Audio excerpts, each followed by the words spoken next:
తెలుసు ఎకానమీ అంటేనే it encompassing production, distribution and consumption. Okay, so ఇక్కడ మనం ఈరోజు ఇది డిస్కస్ చేయడానికి, ఈ టాపిక్ డిస్కస్ చేయడానికి మెయిన్ రీజన్ ఏంటి అని అంటే, recent ministry of commerce report ఒకసారి మనం అబ్జర్వ్ చేస్తే దీంట్లో మనకు ప్రైవేట్ ఇన్వెస్ట్మెంట్స్ అనేవి తగ్గుతూ ఉన్నాయి. దీనికి కారణం ఏంటి అని చెప్పేసి మనం అబ్జర్వ్ చేస్తే డిమాండ్ తగ్గడం వల్ల, కన్జంప్షన్ తగ్గడం వల్ల ఇన్వెస్ట్మెంట్స్, పర్టికులర్గా ప్రైవేట్ ఇన్వెస్ట్మెంట్స్ అనేవి తగ్గుతూ ఉన్నాయని చెప్పేసి మనకు అందులో చెప్పడం జరిగింది. సో దీన్ని బట్టి మనకు ఒకటి అర్థమవుతుంది ఏంటంటే, ఇక్కడ డిమాండ్కి ఇన్వెస్ట్మెంట్స్కి ఉన్న సంబంధం, కన్జంప్షన్కి ఇన్వెస్ట్మెంట్స్కి ఉన్న సంబంధం. అయితే ఇక్కడ మనకు డిమాండ్ అనేది మార్కెట్లో తగ్గిపోతుంది అంటే ఆటోమేటిక్గా ఇక్కడ ఇన్వెస్టర్స్ అనేది వాళ్ళు ఇన్వెస్ట్ చేయడానికి ఇంట్రెస్ట్ చూపించారు. డిమాండ్ లేదు అని అంటే ప్రోడక్ట్స్కి ఆటోమేటిక్గా ప్రొడక్షన్ కూడా అవసరం లేదని అర్థం. సో ఇక్కడ ఏం చేస్తున్నారు, డిమాండ్ తక్కువగా ఉందని, కన్జంప్షన్ తక్కువగా ఉందని ఇక్కడ ఇన్వెస్టర్స్ ఏం చేస్తున్నారు, తక్కువ ఇన్వెస్ట్మెంట్ పెడుతున్నారు. సో ఇదేమన్నా మనకి ఇబ్బందా, దీనివల్ల మనకు వచ్చే నష్టం ఏంటి, జనరల్గా ఎకానమీకి వచ్చే నష్టం ఏంటి అని చెప్పేసి మనం ఒకసారి అబ్జర్వ్ చేస్తే ఇన్వెస్ట్మెంట్స్ తగ్గుతున్నాయి అని చెప్పేసి అంటే మనం సింపుల్గా అర్థం చేసుకోవచ్చు, కొత్తగా ఎలాంటి ఎంప్లాయ్మెంట్ క్రియేట్ అవ్వట్లేదు అని.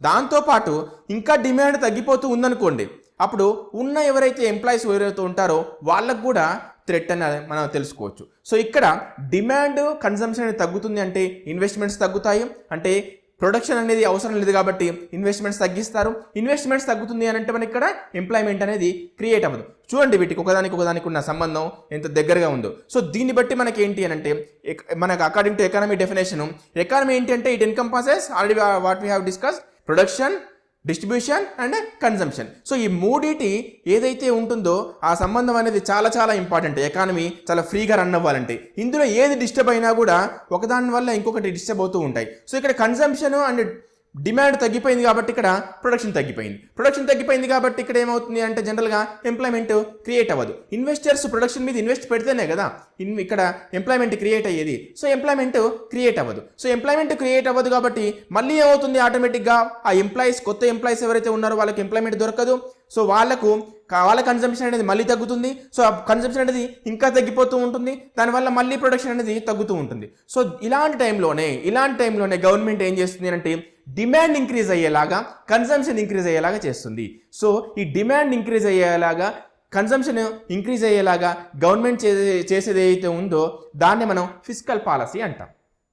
ఓకే, సో జనరల్గా మనం ఇదంతా ఎందుకు డిస్కస్ చేస్తున్నాం అంటే, మనం ఈ ఫిస్కల్ పాలసీ ఏదైతే ఉందో ఈ ఫిస్కల్ పాలసీలో గవర్నమెంట్ ఏం చేస్తుంది అంటే డిమాండ్ ఇంక్రీజ్ అయ్యేలాగా లేదా కన్జంప్షన్ ఇంక్రీజ్ అయ్యేలాగా చేస్తుంది. దానివల్ల ఏమవుతుంది అంటే ప్రొడక్షన్ కూడా ఇంక్రీజ్ చేయాల్సి వస్తుంది. ప్రొడక్షన్ ఇంక్రీజ్ చేయాలంటే ఇన్వెస్ట్మెంట్ పెట్టాలి. సో ఇన్వెస్ట్మెంట్ పెట్టడానికి, ఇన్వెస్టర్స్ని అట్రాక్ట్ చేయడానికి మనకి ఇక్కడ ఏంటి అంటే డిమాండ్ అండ్ కన్జంప్షన్ అనేది ఇంక్రీజ్ అవ్వడం చాలా important. So under fiscal policy ఏం చేస్తుంది ఇక్కడ government, demand and consumption increase అయ్యేలా చేస్తుంది. ఆటోమేటిక్గా ప్రొడక్షన్ కూడా ఇంక్రీజ్ అవుతుంది, ఆటోమేటిక్గా ఎంప్లాయ్మెంట్ క్రియేట్ అవుతుంది. సో ప్రజెంట్ మనం ఆల్రెడీ అన్ఎంప్లాయ్మెంట్ రేట్ తోటి సఫర్ అవుతున్నాం కాబట్టి, హై అన్ఎంప్లాయ్మెంట్ రేట్ తోటి ఇక్కడ మనకు ఎంప్లాయ్మెంట్ క్రియేట్ అవ్వాలన్నా, అన్ఎంప్లాయ్మెంట్ రేట్ తగ్గాలన్నా ఇక్కడ డిమాండ్ అండ్ కన్జంప్షన్ అనేది ఇంక్రీజ్ అవ్వాలి. సో డిఫరెంట్ సెక్టర్స్ మనం ఒకసారి అబ్జర్వ్ చేస్తే ఇక్కడ ఆటోమొబైల్ సెక్టర్ డిమాండ్ చాలా తగ్గిపోయింది, కన్జంప్షన్ అంటే చాలా వరకు వెహికల్స్ సేల్స్ అనేది తగ్గిపోయాయి. 2 వీలర్ కావచ్చు, 4 వీలర్ కావచ్చు.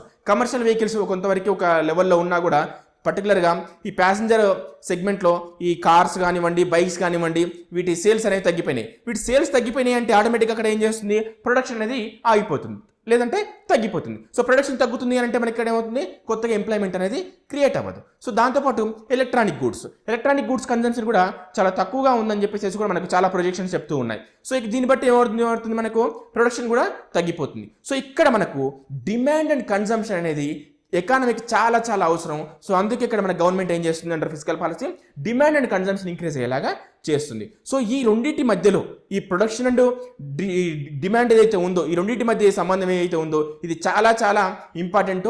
ఇవి చాలా కోరిలేటెడ్గా ఉంటాయి. ఇక్కడ ఒకటి డిస్టర్బ్ అయినా ఆటోమేటిక్గా ఇంకోటి డిస్టర్బ్ అవుతుంది. సో దీన్ని రివర్స్ యాంగిల్లో చూస్తే మనకి ఇక్కడ ప్రొడక్షన్ ఒకవేళ ఎక్కువగా ఉండి డిమాండ్ తక్కువగా ఉంటే మనం ఇంతసేపు డిస్కస్ చేసాం. ఒకవేళ డిమాండ్ బాగా ఉంది, దాని తగ్గట్టు ప్రొడక్షన్ లేదు, సో ఇది కూడా మళ్ళీ ప్రాబ్లమే. సో దీనికి ఏం చేస్తుంది మళ్ళీ గవర్నమెంట్, ఇన్వెస్ట్మెంట్స్ ఎక్కువ వచ్చేలాగా, ప్రొడక్షన్ ఇంక్రీజ్ అయ్యేలాగా కొత్త పాలసీస్ ఇంప్లిమెంట్ చేస్తుంది. సో ఎంఎస్ఎంఈస్ సెక్టర్స్ని ఎంకరేజ్ చేయడము, సో తక్కువ ఇంట్రెస్ట్ రేట్కే లోన్స్ ఇవ్వడము కంపెనీస్కి, కార్పొరేట్స్కి.